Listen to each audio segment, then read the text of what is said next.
Ayan. So, dito tayo mga Q sa ilog na to. Ayan o. Ito, parang CR yata to.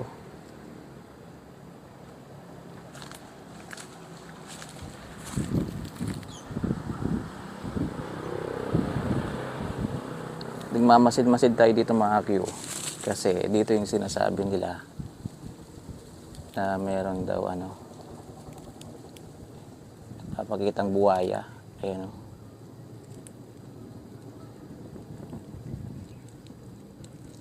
Medyo malayo na to sa amin mga Q. Ayan, mga 30 minutes yung minotor ko para makapunta dito.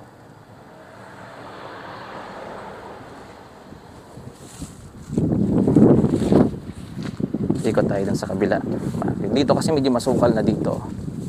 Ayan, medyo masukal na dito. Pero kita pa rin po yung tubig pag nandito ka. Ayan o. Medyo delikado lang kasi maraming mga ano, dahon-dahon.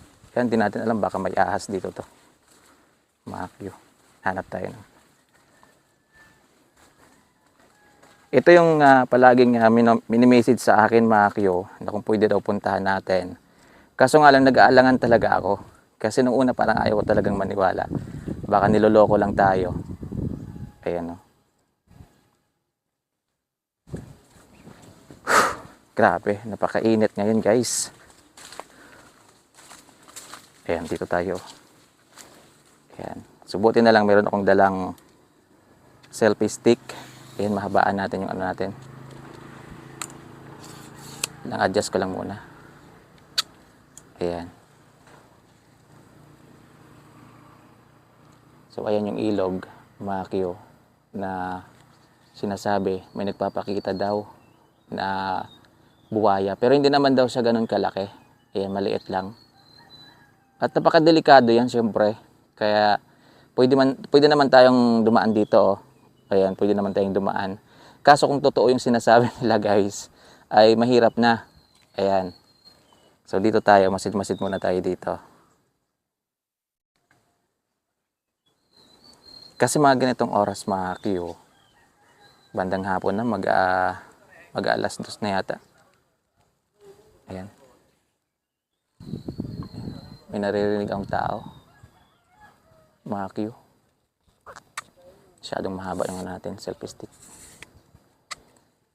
Medyo klaro pa rin yung ano ko, yung boses ko kasi nga naka-mic tayo. Ayun o.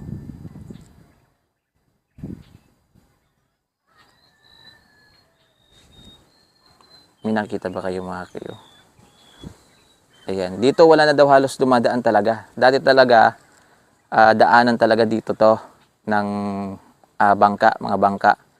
Dumadaan talaga dito sa ilog na to. Kaso ngayon, hindi na. Mula nang napabalita nga na may namamataan dito na buwaya, mga Q.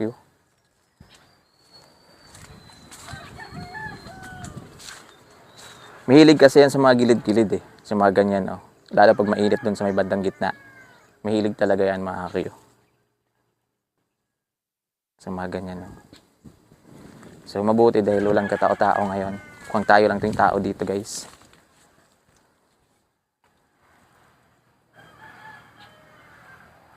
Wala. Nakita ba kayo, guys? Ayan, pabain ko yung selfie stick ko para maipasok natin dyan, oh.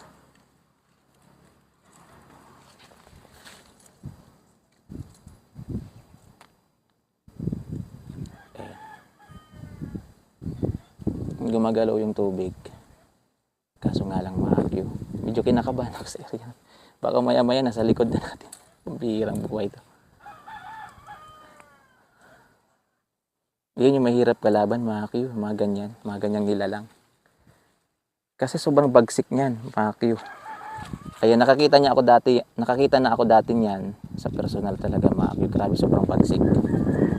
Ayan, pero ano no, mga high school pa lang siguro ako no.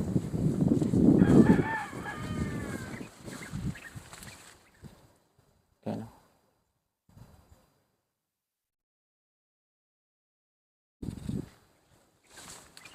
Dito tayo, hanap tayo doon ng medyo maganda-gandang lugar na pwestuhan. Yung lakad natin mga Q, medyo hininaan lang talaga natin. Kasi nga, baka maya-maya nandyan na po siya. Ayan. Dito, tingnan natin. May malaking puno.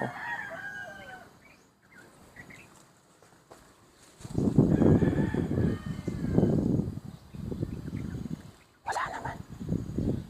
Wala ako namamataan mga Q. Magpakita ka, please. Para maganda-ganda tong vlog na to, magpakita ka. Kahit habulin mo.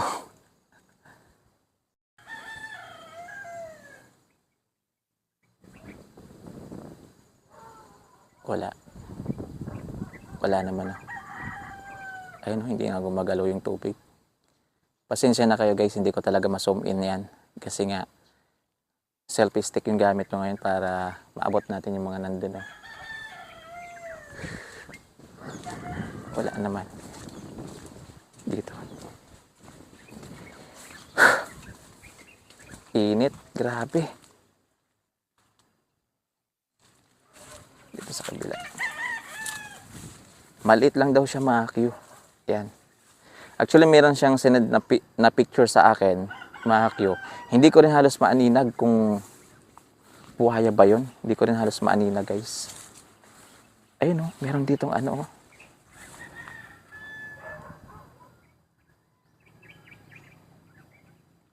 Baka may elemento na dito to. Wala, ba't may sako dito? Ayun, oh.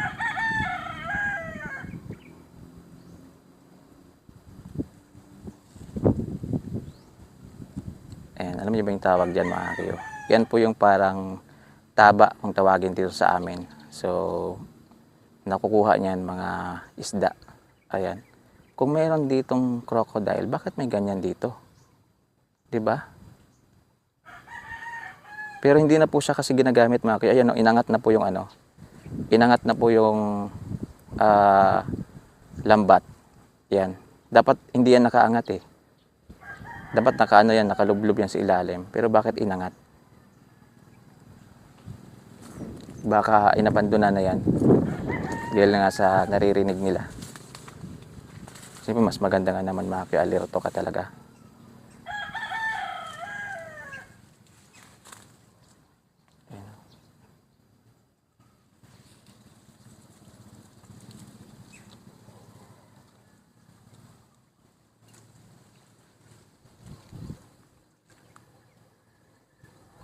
Pag nagpakita lang talaga to mga Q sa vlog natin, bibilahin ko tong manok. Pag nagpakita lang talaga siya, para maano talaga natin, malaman talaga natin kung totoo. Ayan, ma-prove talaga natin. Kaya pag nagpakita talaga to sa akin, babalikan ko to. Bibilan ko siya ng mga 5 kilong manok. Kaya sana magpakita na siya sa atin.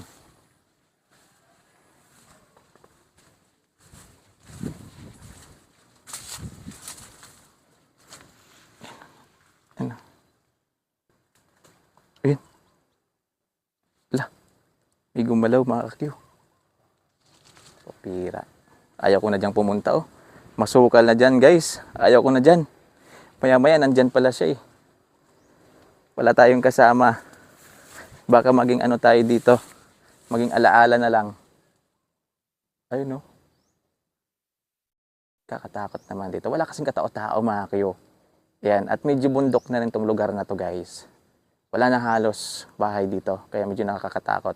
Nakakaramdam ako ng takot. Kung may kasama sana tayo, pwede nating babain dyan oh. Wag na. Mahirap kasi kalaban yan mga Q. Ang laki kasi niyan. Yan, kahit sabihin natin na hindi siya kasing laki ni Lolong, pero buhaya pa rin yan guys. Yan. Mabagsik yan. Dito sana pupuntahan natin, kaso ayaw ko na talaga. Hindi ko na yan kaya. Kasi baka mamaya nandyan siya. Yan, baka totoo. Yan. Kaya dito muna ako hanggang mamaya. Yan. Makikiramdam muna ako dito mga ka-Q. Yan, di muna ako uuwi. Mamaya ako uwi mga alas 4. Ayan.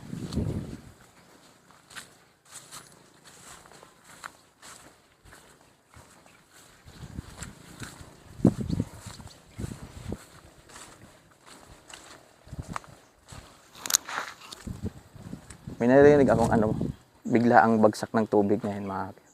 Pero pag ganitong mainit kasi hindi talaga makikita yung mga crocodile sa mga ganitong oras. Lalo pag mainit dyan, oh. Hindi talaga yung nagpapakita mga kakyo. Minsan talaga nasa gilid-gilid lang yan. Yan. Siyempre mainit mga kakyo.